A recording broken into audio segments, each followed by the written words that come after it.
There is a stretch of Tennessee forest where the air still feels wrong. A hollow where radios die, fog hangs too low, and for missing cousins seem to linger in every tree. For 23 years, families have stood on that ridge and asked how for teenagers could drive into the woods for a simple camping trip and never come home. Search teams walked right past the place where their bodies eventually surfaced. An old county maintenance truck lay hidden under the hillside. Phones fused together by heat and time were pulled from the mud. Evidence pointed to an underground structure that no one remembered, a storm drain that should not have been accessible, and bootprints that did not belong to any of the victims, walking away from the collapse in silence. Officials closed the case with a technical explanation, but one question remained under the soil of Red Hollow. Someone found those cousins before the truth ever reached the families. And that someone chose to cover the ground back up. So how does an ordinary summer send-off for close cousins turn into one of the most unsettling cold cases in Tennessee? And when every piece of evidence points to an accident, why does the ground keep whispering that someone else was there first? You want to uncover how this mystery began? And how it was finally dragged out of the dirt after more than 2 decades? Then like this video, subscribe to my channel Unscripted Tales. Turn on the bell icon so you do not miss the upcoming episodes. And tell me in the comments from which city you are watching this cold case story. Let us see if this episode can reach 5,000 likes and push Red Hollow back into the light. Now pause. Let us go back to the very beginning. Before the search grids, before the news cameras, before the word Red Hollow turned into a warning, it was the last weekend of July 2003 in rural Tennessee. The kind of heat that pressed against your skin had settled over the hills, heavy and stubborn. Cicadas screamed from the trees. The smell of pine sap and dust hung over the back roads. Out beyond the small towns and 2-lane highways, the land dipped into a dark fold of forest that locals simply called Red Hollow. To most people, it was just another patch of woods. To one family, it was a place layered with memories, stories, and the promise of one last summer together. 19-year-old Josh Rayburn was the one behind the wheel that afternoon. He had just bought a used SUV, a little beat up around the edges, but good enough to carry him to college in Knoxville that fall. The dashboard rattled on certain bumps. The air conditioner wheezed when he pushed it too hard. Still, it was freedom on 4 tires, and to Josh it meant one more thing before life pulled him away from home. One final camping trip with the cousins he had grown up with. In the passenger seat sat his younger brother, Ryan, 17 years old, thin, quiet. The kind of kid who always had a book tucked into his backpack and a pen jammed behind his ear. Ryan did not talk as much as the others, but he noticed everything. The way the clouds stacked on the horizon, the faded paint on old barns, the exact turnoff where the pavement gave way to gravel on the road that led toward the ridge. Behind them, squeezed in with sleeping bags and camping gear, were their cousins. Caleb Thomas, 18, taller than Josh, but with the same restless energy. And 15-year-old Amy, the youngest, who had spent most of that summer insisting she was finally old enough to keep up on a real trip. They had grown up almost as siblings. Their grandparents' land sat between their homes, and summers blurred together there. Long days, fishing in the same shallow creeks, afternoons hiding out in the dust and shadows of the old barn, inventing games, daring each other to climb higher in the rafters. When they were younger, Red Hollow had been their secret adventure. They sneaked out with cheap flashlights and mismatched tents, following deer paths and old hunting trails their grandfather used to talk about. That patch of forest was the place where they tested their courage and told the kind of stories that only made sense in the dark. By 2003, those childhood summers were starting to feel like something behind them. Josh was leaving for college. Caleb was talking about full-time work. Ryan was thinking about exam scores. Amy could sense that the easy, automatic closeness between them was changing, even if no one said it out loud. So when the idea of a send-off trip appeared, it stuck. 2 nights of camping near the ridge above Red Hollow, in the same general area where their grandfather had hunted decades earlier. No parents, no younger cousins. Just the 4 of them, one last time, before everything shifted. The plan was simple on paper. drive out on Friday afternoon. Hike into a familiar spot near the tree line. Set up camp within sight of the ridge that overlooked the hollow. Cook canned food over a small fire. Stay 2 nights. Come back Sunday before dark with tired legs, smoke-scented clothes, and a few new stories to tell. They had flashlights, basic first aid supplies, enough food and water, and years of local knowledge. The adults in the family were used to these trips by then. Red Hollow had its share of steep slopes and sudden drop-offs, but it was not a national park wilderness, just rough Tennessee land that had raised them all. On that Friday, as the sun dipped toward the tree line, the 4 cousins steered off the main highway and rolled onto Route 19. The narrow road that threaded past fields and into the woods. There was only one gas station along that stretch, a squat building with 2 pumps, a dingy ice freezer out front, and a bell that chimed weakly every time the door opened. They pulled in there like they always did.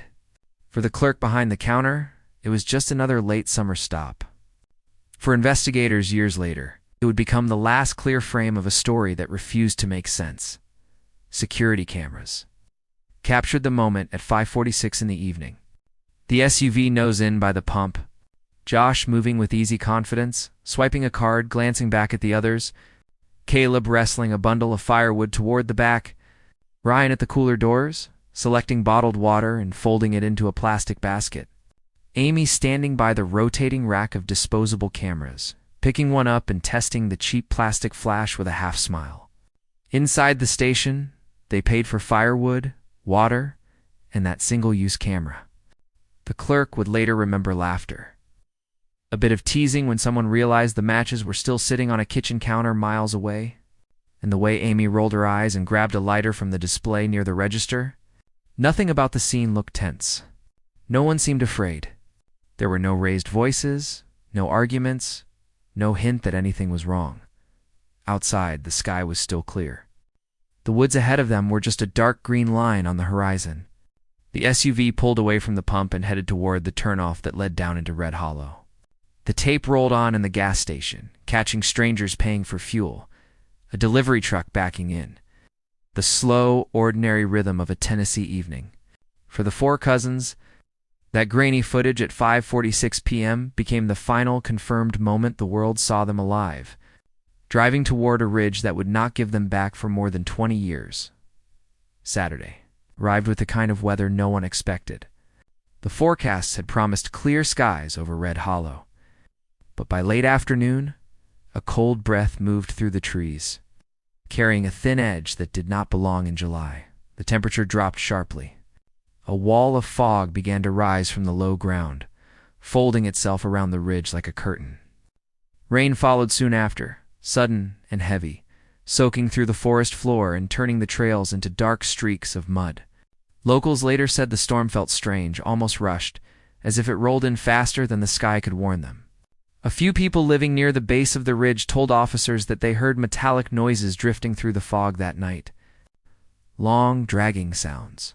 Sharp bangs, like sheet metal shifting in the wind. No one could agree what direction the noise came from. They only remembered that it did not sound natural when Sunday passed without a word from the cousins. The families tried not to worry. They told themselves that the group was probably hiking out slowly or enjoying one more night in the woods. But as the sky dimmed and dinner time came and went, unease began to settle in. Phone calls went straight to voicemail. Messages stayed unread. By late evening, their parents were pacing the living room floors, watching the clock, calling again and again with trembling hands. Then a sound came through Ryan's phone. A short burst of static. Half a second, no voice, no movement. Only noise, then silence as the call dropped. It was the last sound anyone received from them. At dawn on Monday, the families decided they could not wait any longer. They drove out to County Road 214, following the familiar turnoff that led toward the ridge. The forest felt heavy and wet after the storm, fog still clinging stubbornly to the tree line. Just beyond the gravel bend, they found Josh's SUV. It sat perfectly parked, facing the trailhead, quiet and still. The keys were still in the ignition. The doors were locked. Nothing looked disturbed or forced. The sight of that vehicle made the families stop in their tracks. It was as if the cousins had stepped out for a moment and simply never returned. The Monroe County Sheriff's Office arrived within the hour. Deputy after deputy circled the SUV, checking the windows, the undercarriage, the ground around the tires. Inside, nothing looked broken. No signs of struggle. The back seats were folded down to make space for the gear they had packed. Sleeping bags stacked carefully. The cooler secured against the side. A first aid kit tucked neatly where it would not slide. Everything looked arranged with purpose, but something felt off. The interior looked too clean. Surfaces that should have shown smudges were wiped smooth. Only Josh's fingerprints appeared on the doors and handles, and even those were faint. The officers exchanged quiet looks. Nothing in that car matched the chaos of a group in trouble. Searchers followed the faint tracks that led deeper into the trees. About half a mile in, they reached a small clearing. What they found there made the forest feel colder. The tent lay unrolled on the ground, but had not been staked down. Several unopened cans of food sat untouched inside a plastic bag. The fire ring was nothing more than a circle of damp stones with wet wood piled in the center. No burn marks, no ashes. It looked like a fire that never had the chance to begin. On a flat rock nearby, an old flip phone rested with its dim screen still glowing weakly. A low hiss of static leaked from its speaker. The camp felt unfinished, like someone had set it up just enough to be seen, then walked away before ever using it. Search dogs were brought in to pick up a trail, and for a moment there was a flicker of hope. The dogs caught a scent close to the camp, pulling their handlers forward with urgency. But after roughly 200 yards, every dog stopped abruptly. The trail dissolved. The scent vanished into the fog as if the cousins had stepped off the earth entirely. While sweeping the area, deputies found something half buried in the mud. A piece of notebook paper, soaked through and delicate as wet leaves. Most of the writing had washed away, but one word remained clear. South Path. Rain had stripped the page clean of fingerprints, leaving no clue about who wrote it or when. The paper felt like a message that had survived by accident. A fragment of direction pointing toward something unseen. Pause. And as officers stared into the fog drifting through the trees, a single thought pressed heavier than the air around them. Something had pulled those four cousins away from the world so suddenly that not even the ground could remember their footsteps. Fog still clung to the trees when the search resumed at first light. The campsite offered no answers, and the strange silence around it pushed the sheriff to widen the search immediately. The radius moved from a half-mile to 2 miles, then stretched even farther as the hours passed. Deputies and volunteers pushed through wet brush, calling the cousins' names into a forest that refused to echo anything back as teams moved deeper. One group came across a sagging line of barbed wire, half hidden by vines. The fence looked decades old, partly collapsed, rusted almost to dust. Beyond it, an unmarked trail sloped downward into darker terrain. Maps of the park showed nothing there. Local officers, however, recognized the path from old county records. It had once led to a logging operation in the early 1980s, a site abandoned long before any of the cousins were born. Following that forgotten track, searchers reached a washed-out gully streaked with bright red mud and tangled branches. The land there looked torn open by storms and time, a deep wound cutting through the slope.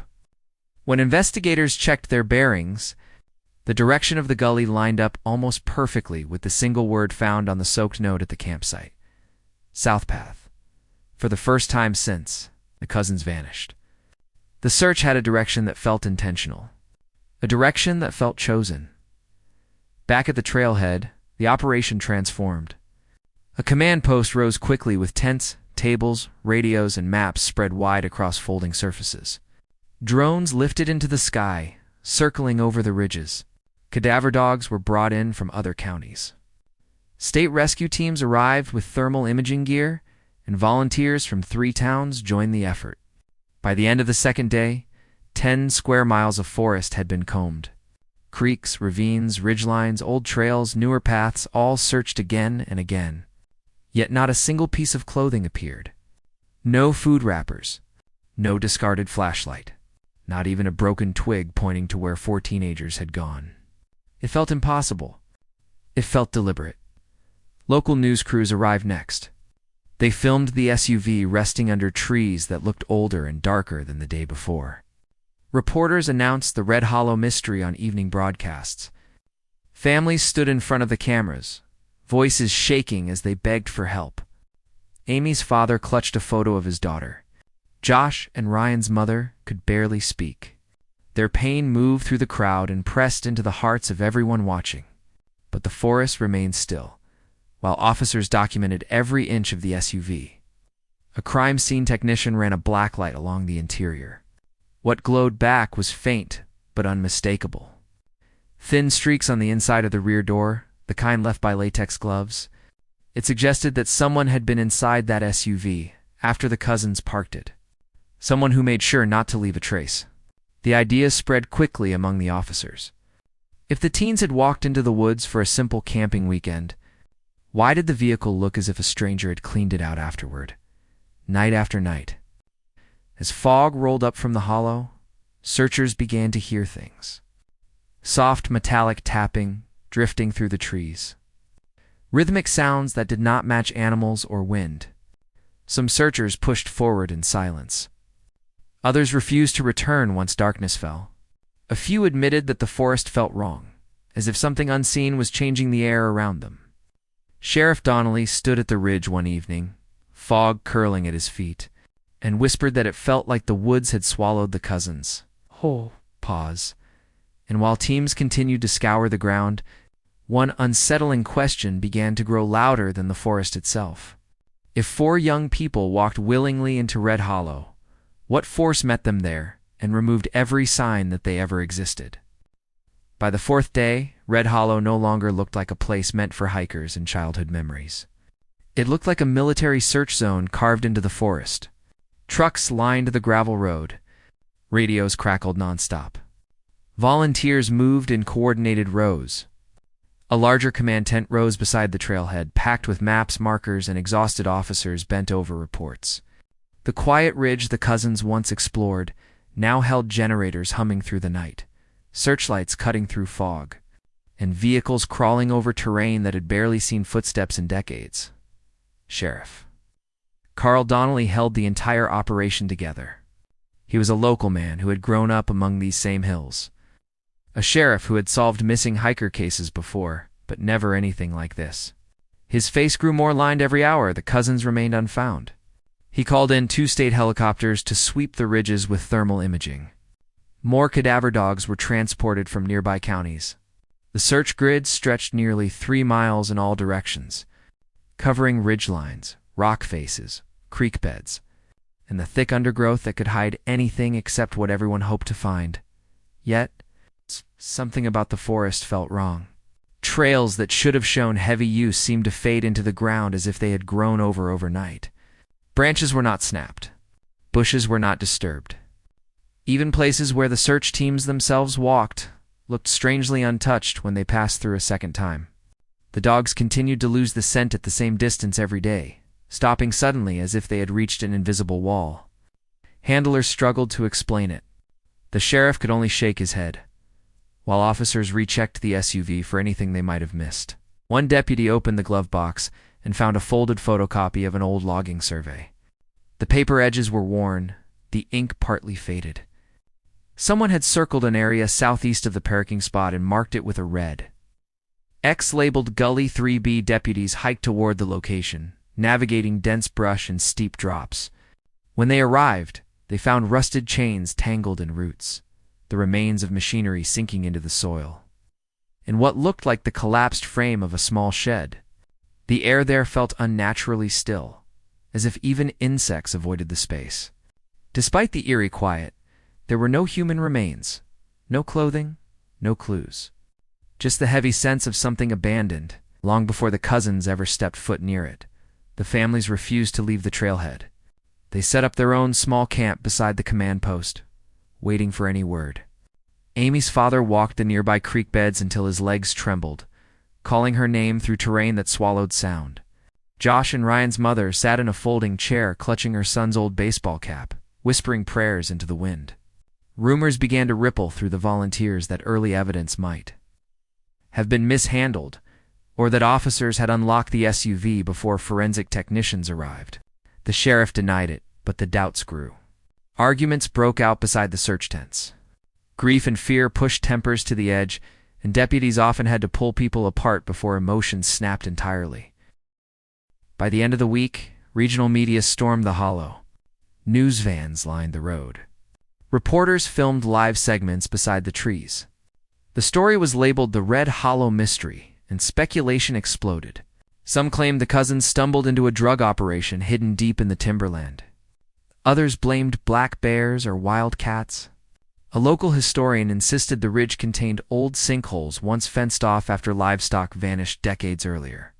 That rumor spread fast, and engineers brought ground-penetrating radar to test several depressions near the ridge. The results came back muddy and inconclusive, with readings too unstable to offer any proof. Every false lead weakened hope. One cadaver dog alerted near a dry creek bed, and for 2 days officers excavated the area. They found nothing but pooled rainwater and animal tracks. Another team thought they had located disturbed soil near a cedar tree, only to discover an old animal burrow. Hour after hour, Red Hollow refused to give anything. The search zone expanded to 15 square miles.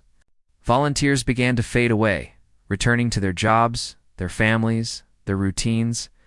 Officers who had been awake for days leaned against trees with hollow eyes. Even the sheriff's steady voice wore thin as the 10th day closed in. No evidence. No footprints. No gear, no bodies. Nothing except the silent forest and the distant rumble of news vans packing up. As the sun dipped behind the ridge on that 10th day, the official search was scaled back. Families protested, begged, argued, cried, but resources were draining and leads were exhausted. The operation stepped down, even though hearts refused to top. Pause. And as the last helicopter lifted from the ridge, one question hung heavier than the fog itself. How could an entire forest swallow for people and leave behind nothing but silence? When the 10th day of searching ended, and helicopters faded into the distance, Red Hollow slipped back into a silence that felt heavier than before. Cameras stopped lining the gravel road. Reporters packed up their equipment. Headlines that once shouted the story across the state grew smaller, then disappeared altogether. Within weeks, the disappearance of the 4 cousins was no longer a breaking story. It became a fading segment, a short mention, quiet reminder of something no one could explain. By autumn, the search tape was taken down from the tree line. Bootprints left by rescue teams washed away in the rain. The forest closed back over the places where officers had walked. Red Hollow returned to its natural stillness, but that stillness now carried a strange weight. The wind seemed muted. Even birdsong felt thinner. People who drove past the ridge slowed down without knowing why.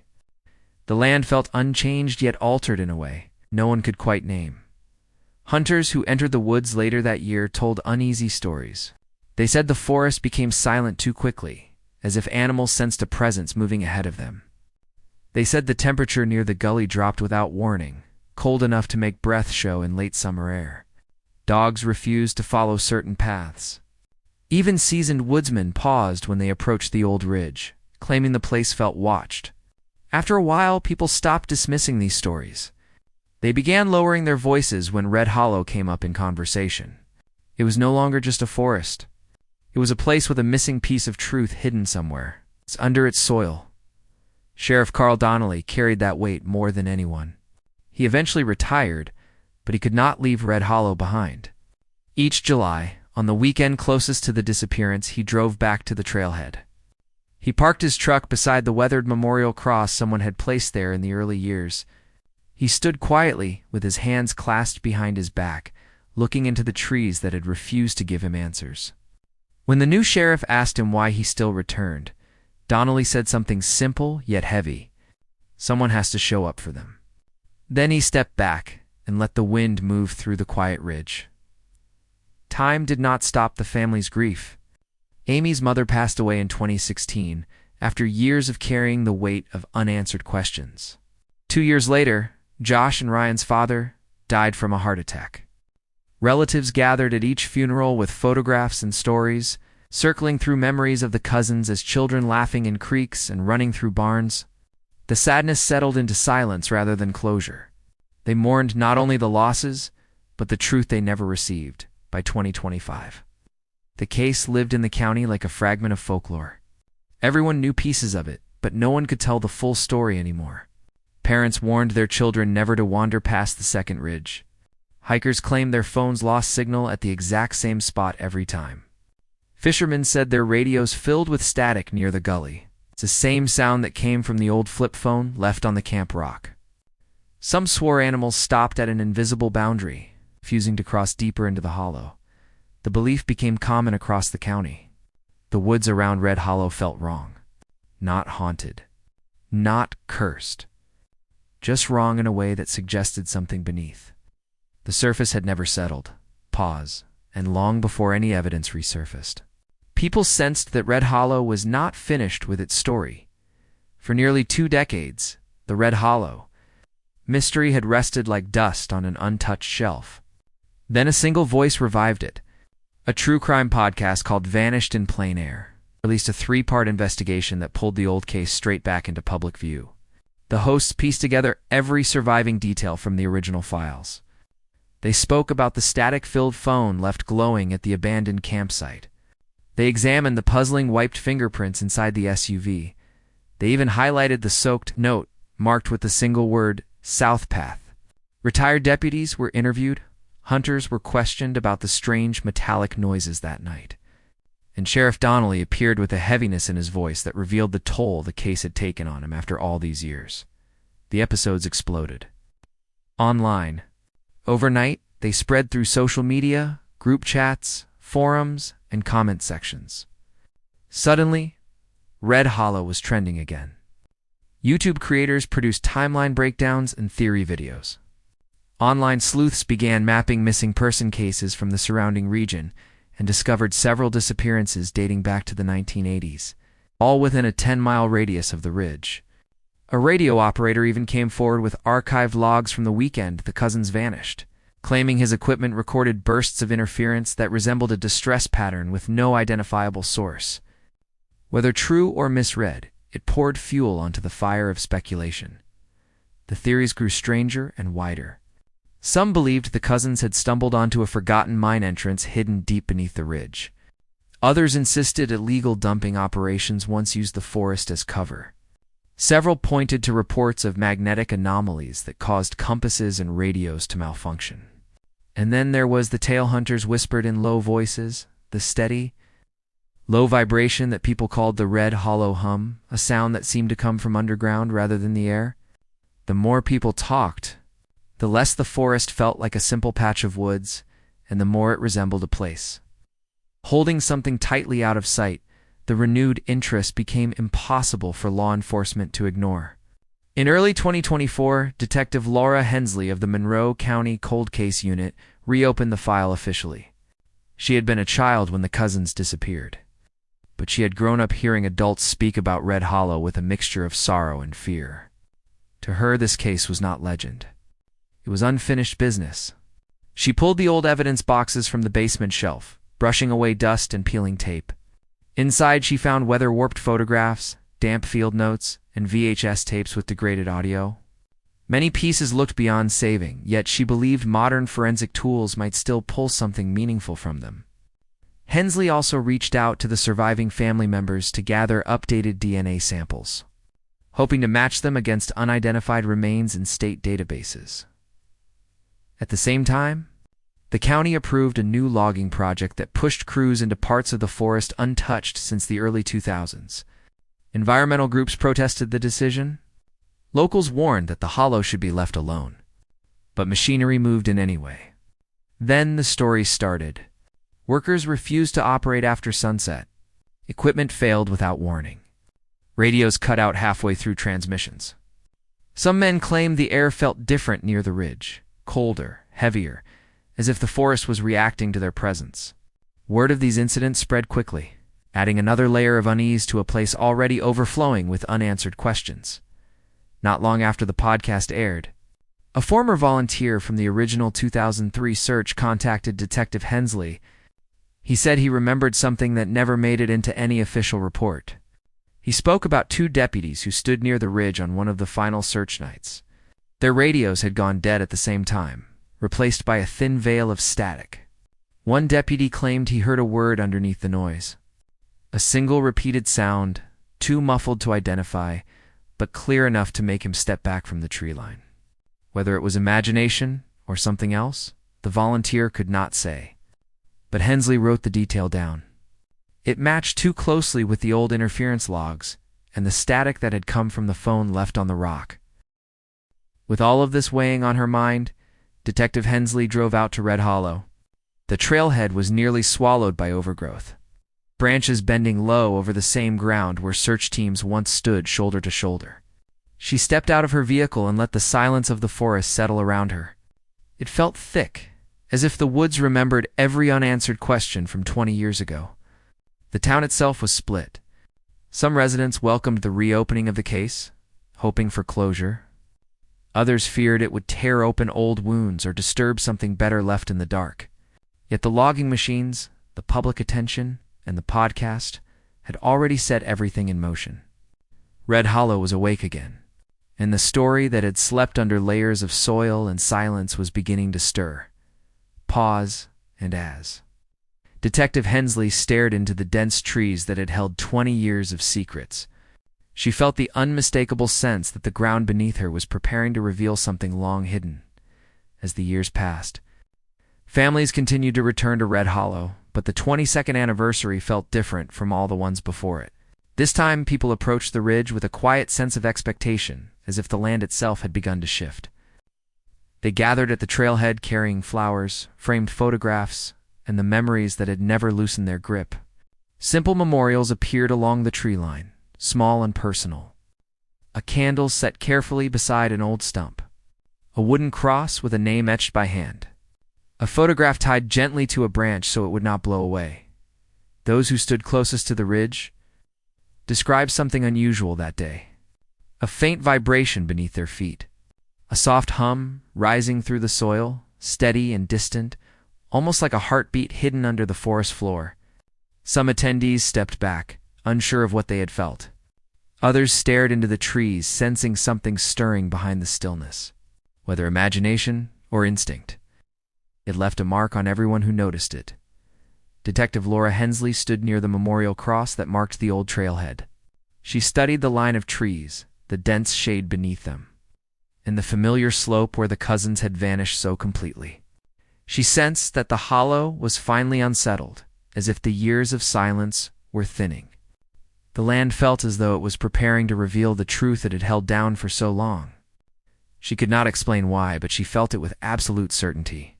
The story was no longer hiding. It was beginning to rise. Now a moment for those listening. Every story told on this channel takes long nights of research and the careful retelling of lives history nearly forgot. These cases matter because real families waited for answers that never came. If you want to continue uncovering mysteries like this one, then make sure to like the video, subscribe to Unscripted Tales.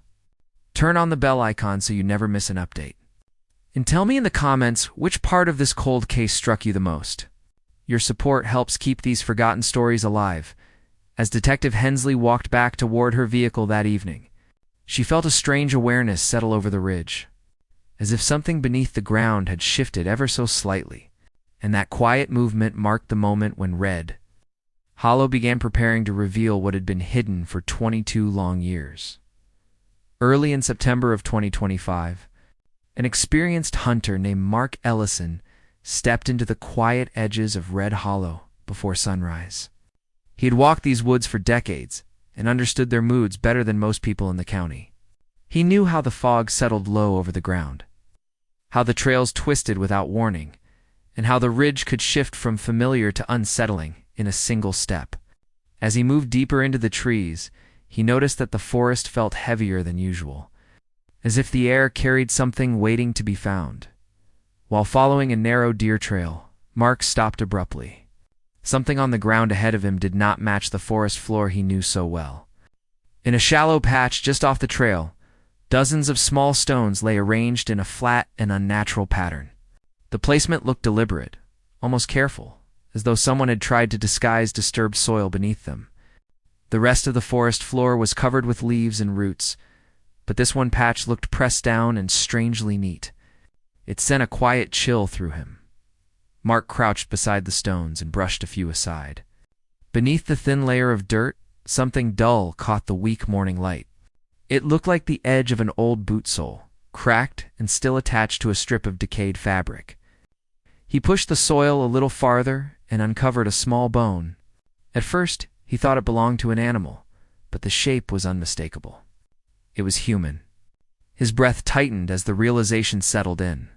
With shaking hands, he reached for his phone and called the sheriff's office, his voice uneasy as he explained what he had found. Within an hour, deputies arrived at the ridge. The area was sealed off quickly, and a team from the state forensic unit was called to assist. Under the first layer of stones, they uncovered a shallow depression roughly 5 feet long and 2 feet wide. Far too small to be a proper grave, but deep enough to suggest a hurried burial. Inside it lay scattered bones, torn cloth fragments, and the rusted shape of a metal flask. The initials JR were faintly etched into its side. As soon as investigators saw those letters, the mood around the ridge shifted completely. They understood the weight of what had been uncovered.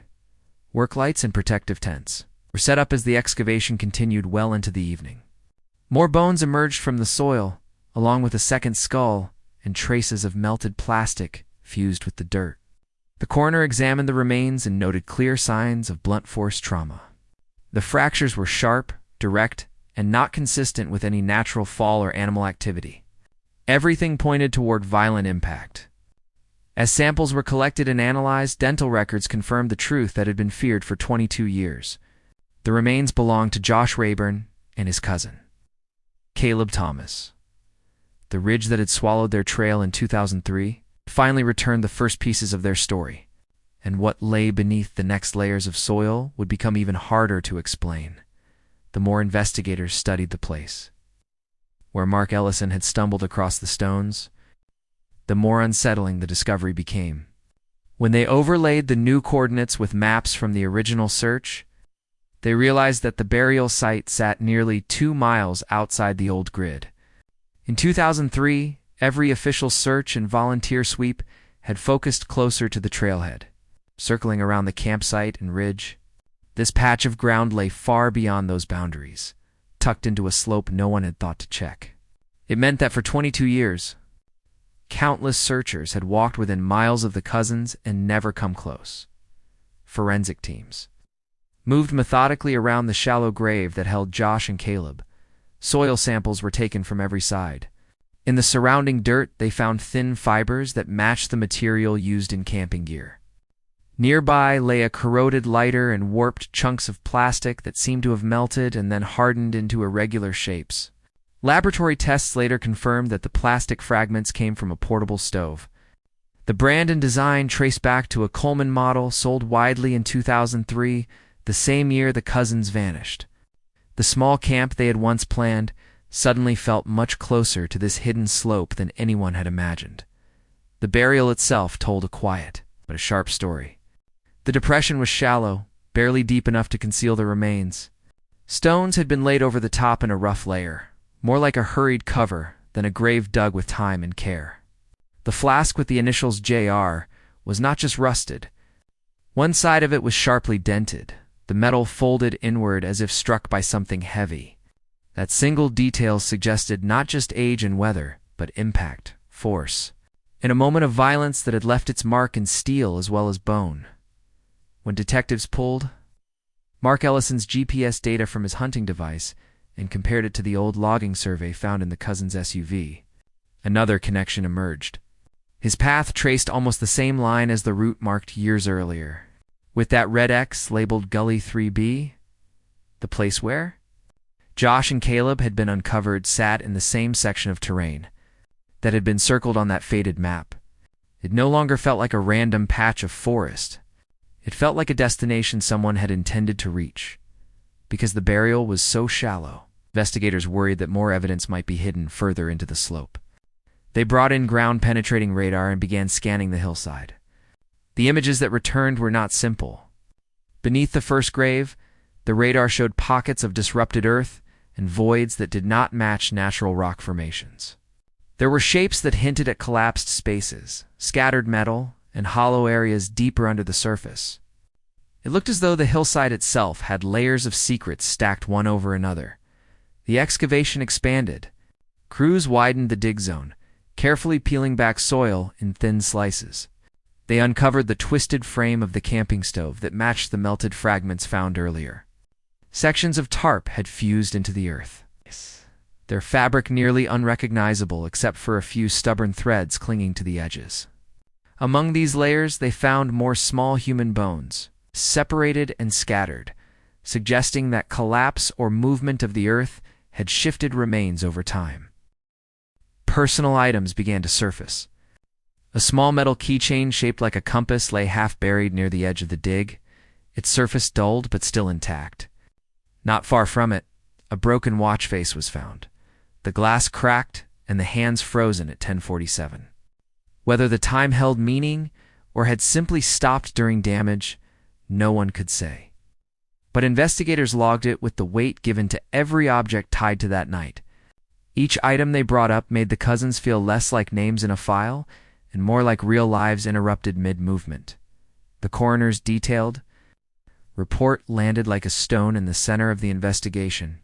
Both Josh and Caleb showed clear signs of blunt force trauma to the skull that had occurred before death. The breaks were sharp and consistent with a single directional strike, not with rolling rocks or slow erosion. There were no bite marks or signs that animals had moved the bodies. In the soil around the remains, trace evidence of melted nylon and burned material suggested that a fire had been set at or near the burial site. Chemical testing linked the residue to the same type of fuel used in camping stoves. Fire, impact, and a hurried covering of stones. All of it pointed away from accident and toward a very different explanation. With these findings, Red Hollow shifted from an old tragedy to an active homicide investigation. The ridge that had once hosted search parties now hosted crime scene tape and guarded tents. Deputies posted at the perimeter turned away anyone who tried to wander too close. Forensic teams worked in rotating shifts, moving slowly across the widening trench. The discovery of deeper radar anomalies kept them from stopping. The images suggested that what had been found so far was only the first layer. Below Josh and Caleb, the hillside held more voids, more foreign shapes, and possibly more of what the forest had hidden for 22 long years. And as the machines hummed and shovels cut into the red earth, one thought settled over everyone on that ridge.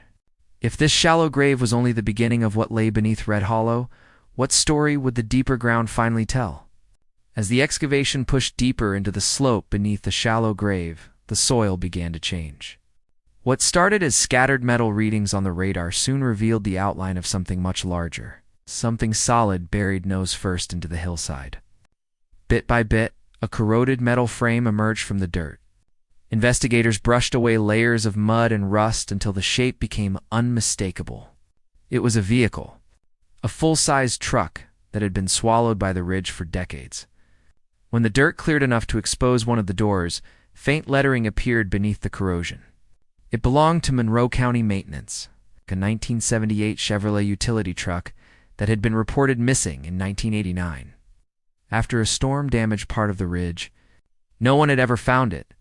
The cab of the truck was cracked open and unstable, so investigators worked carefully. The windows had shattered long ago. The interior was packed tightly with hardened mud, rust flakes, and collapsed metal. Yet even through the debris, something unusual caught their attention. Near the center of the cabin, 3 cell phones had fused together into one melted black mass. A handheld radio, crushed and broken, lay beside them, as if pushed there by shifting soil. The items looked impossible to identify, but technicians cleaned them slowly, revealing faint serial numbers beneath the warped plastic. Each number matched a phone registered to Amy Ryan. In Caleb, in the summer of 2003, the handheld radio bore a partial tag that marked it as property of Monroe County. How these devices from the missing cousins ended up inside a truck buried more than a decade before their disappearance was a question that stopped every investigator cold. At the same time, the coroner finalized a troubling detail that deepened the mystery. Samples taken from Josh and Caleb's bone marrow revealed extremely high levels of carbon monoxide. This meant that before they died, they were alive and breathing inside a space where gas had filled the air. It was not consistent with open forest exposure. It suggested an enclosed environment, a place where fumes could gather quickly and suffocate anyone trapped inside. Investigators began to consider a new theory. They imagined the storm that hit Red Hollow in 2003, the cold front, the sudden fog. If the cousins had stumbled across the partially exposed roof of this old maintenance truck, they might have tried to use it for shelter. The exhaust system could have been damaged from being buried under soil. If someone attempted to run the engine, even briefly, it could have vented carbon monoxide straight into the cabin or into a connected underground pocket. The gas would have overcome them in minutes. It was a tragic scenario, almost believable, but the evidence refused to stay that simple. Soil compression tests revealed something alarming. The dirt surrounding the truck showed signs of being disturbed not once but twice. The first disturbance matched natural erosion. The second matched human activity, dating roughly 2 to 3 years after the cousins disappeared. Someone had returned to the site long after the tragedy. Someone had dug into the slope and altered the ground around the buried truck.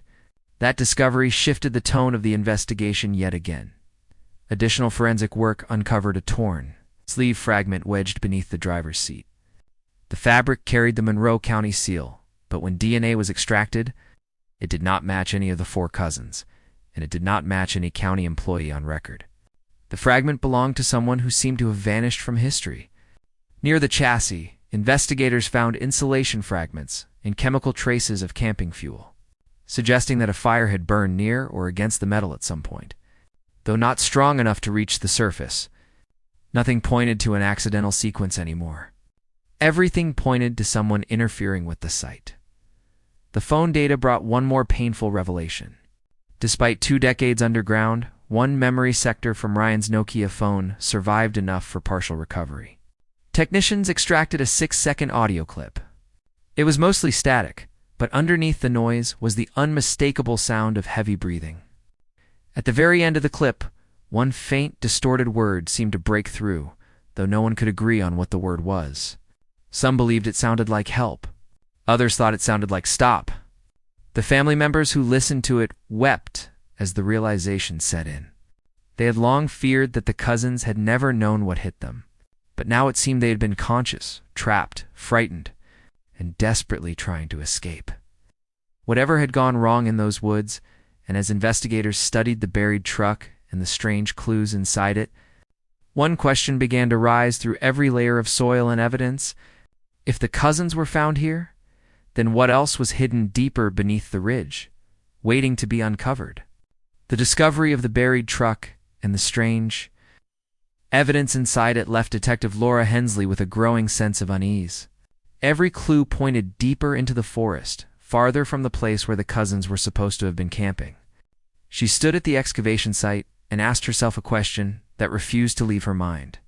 Why would 4 teenagers familiar with the ridge and its dangers wander so far downslope into a restricted maintenance zone that had been abandoned for decades? Something about the trail they took did not feel accidental. So she ordered a complete reanalysis of every GPS reading, every topographic line, and every old forestry document they could find. When analysts compared Mark Ellison's hunting route with historic surveys, an unexpected path emerged. His walk into Red Hollow aligned almost perfectly with the faint outline of an access road that no longer existed on any modern map. It had once been used by Monroe County crews in the late 1980s. This road ran from the ridge straight into the maintenance zone, where the truck from 1989 had vanished. The idea that the cousins might have unknowingly followed the remnants of this hidden route added a chilling clarity. It meant they might have been drawn toward something that lay beneath the slope long before they ever arrived. Soil cores and structural scans soon revealed what that something was. Under the ridge lay a forgotten part of a storm drainage system built more than 30 years earlier. The buried truck had been part of that project.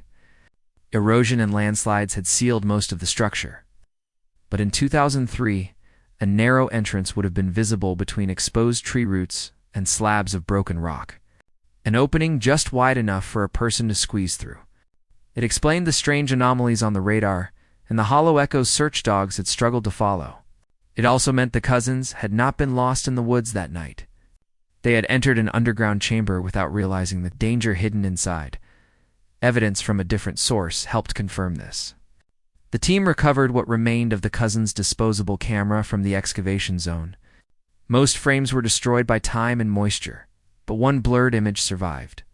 It showed a dark tunnel shaped by rusted metal beams, exactly the kind of structure expected in an old drainage chamber.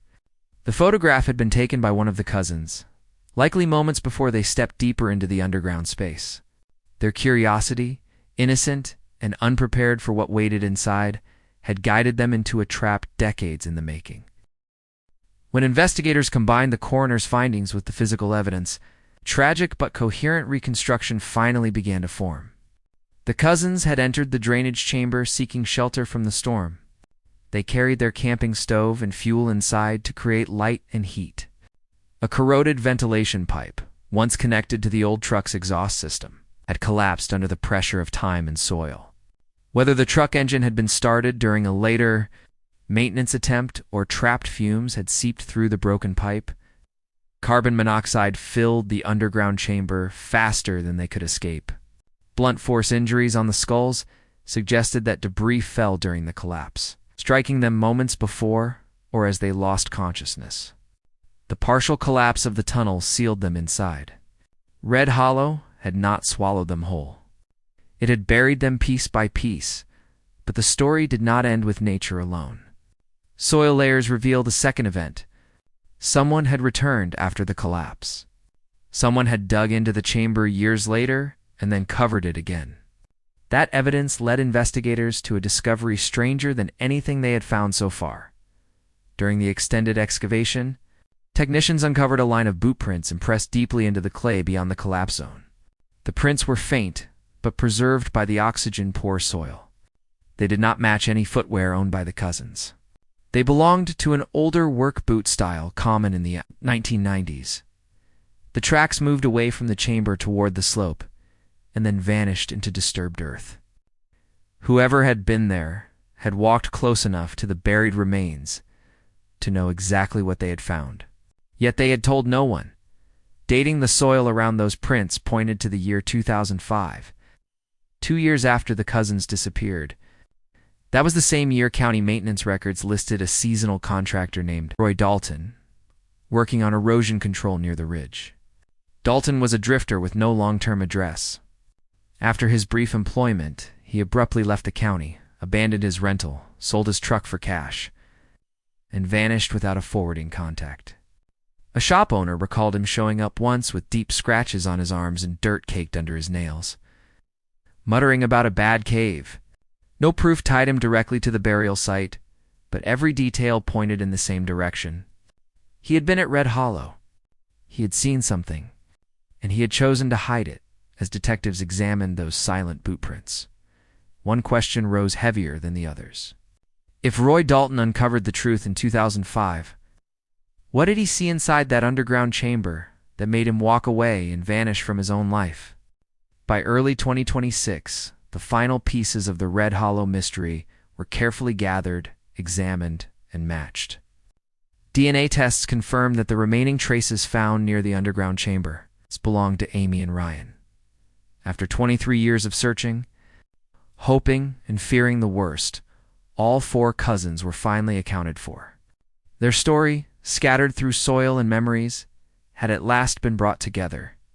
The official conclusion stated that the cousins entered a hidden underground drainage structure during the storm and were overcome by carbon monoxide as the damaged ventilation failed around them.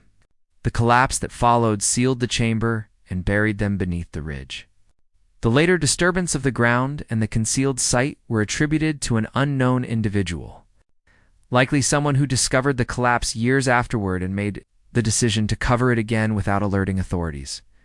It was a tidy narrative on paper, But those who had lived the case knew it was heavier than the files suggested when the weather warmed that spring.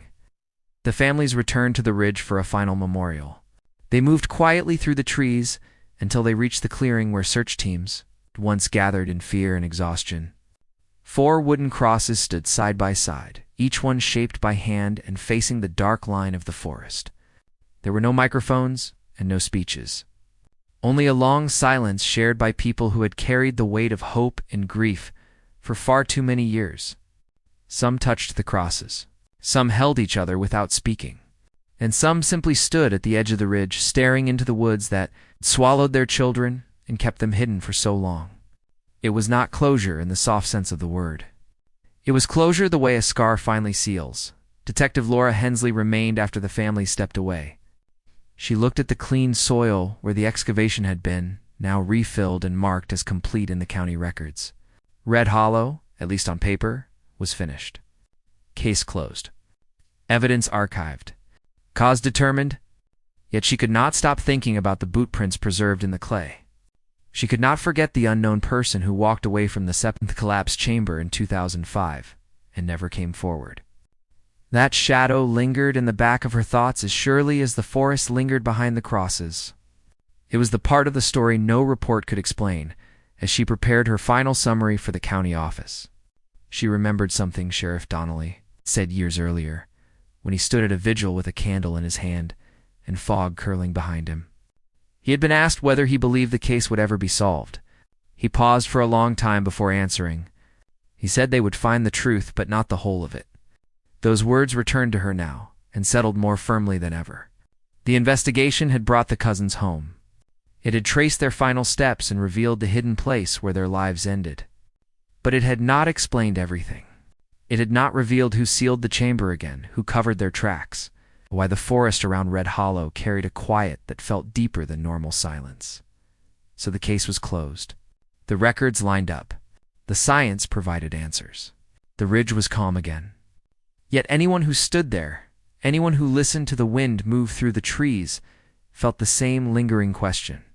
A sense that the ground beneath Red Hollow held stories older than this tragedy and secrets buried deeper than the investigators could reach. The forest was still, but it was not empty, and its silence carried a weight that would never fully disappear. If you are still watching this story, it means these 23 years deserve your like and your subscribe. Turn on the bell icon so you never miss the next investigation we uncover here on Unscripted Tales. And please, help me reach the target my mother set for this story. 5,000 likes. It is completely free and it truly helps this channel grow. Tell me in the comments from which city you are watching this cold case story. Let me know how the ending of Red Hollow made you feel.